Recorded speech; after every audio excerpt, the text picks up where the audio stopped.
Okay, hey out there, everyone. I hope everyone's having a wonderful, blessed day, staying safe, joyful, and happy life during this pandemic. So this is my last and final video of the day.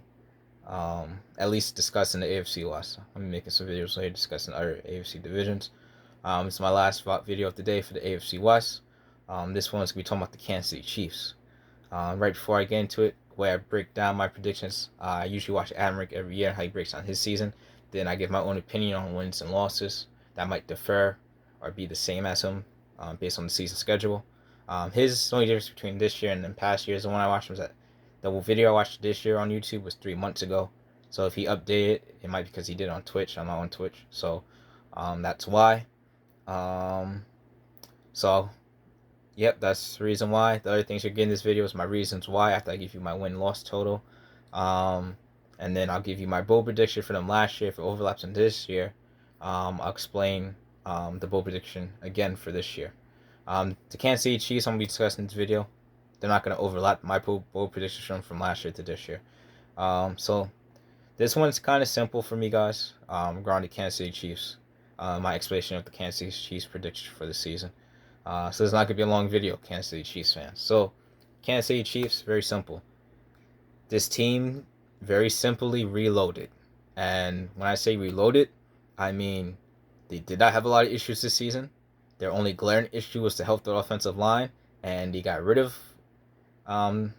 unfortunately, the reason I say unfortunate because you never want someone losing a job. But unfortunately, their glaring issue, they pretty much cut ties with those players and they just replaced them with younger, productive players. Um, so I think their only glaring issue they kind of hit out of the park in regards to making it better. Um, I'm not saying that, yeah. I'll just say like they hit it out of the park. I'm not gonna go into too much details about whether not to put down Eric Fisher, and I forget the other person that got injured for offense line. It's missing my memory. If you remember, just comment down below. But the two offensive tackles he had last year, he pretty much cut bait with, and they are productive offensive line pieces in the league. It's just that they were unhealthy, unfortunately, at the wrong time, because offensive line is a big issue, and I think a big part of why they lost the Super Bowl. But I'm not gonna go too deep into that one. Just like I said, they tremendously improved in their only glaring issue, which is the offensive line this offseason. They added former retired offensive lineman Kyle Long, who's formerly with the Chicago Bears. He retired for a couple years from health and injury issues and came back.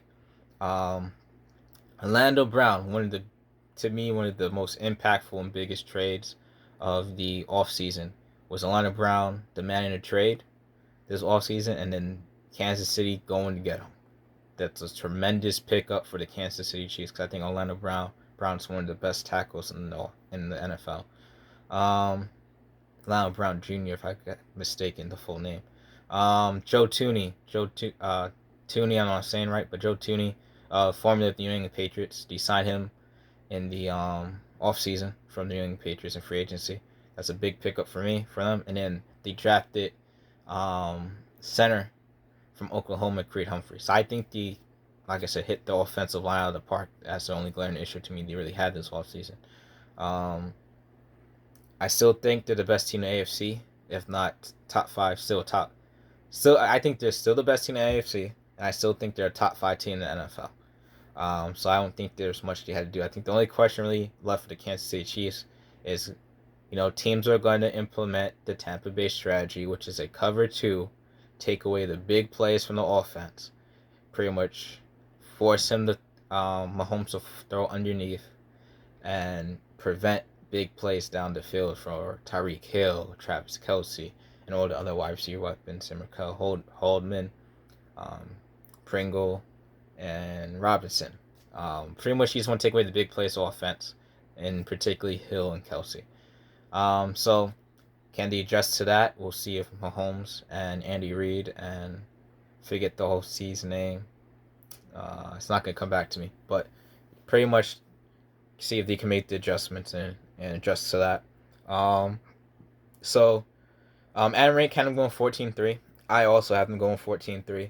I think we differ a little, or are different.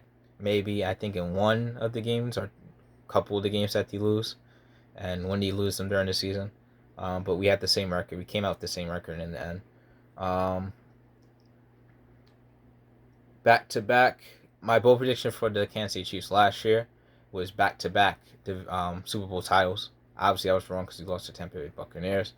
My bold prediction from this year, which this may not be bold to people, but I just think in the grand scheme of how hard it is to do in NFL in particular. And we really haven't seen it outside of like New England Patriots.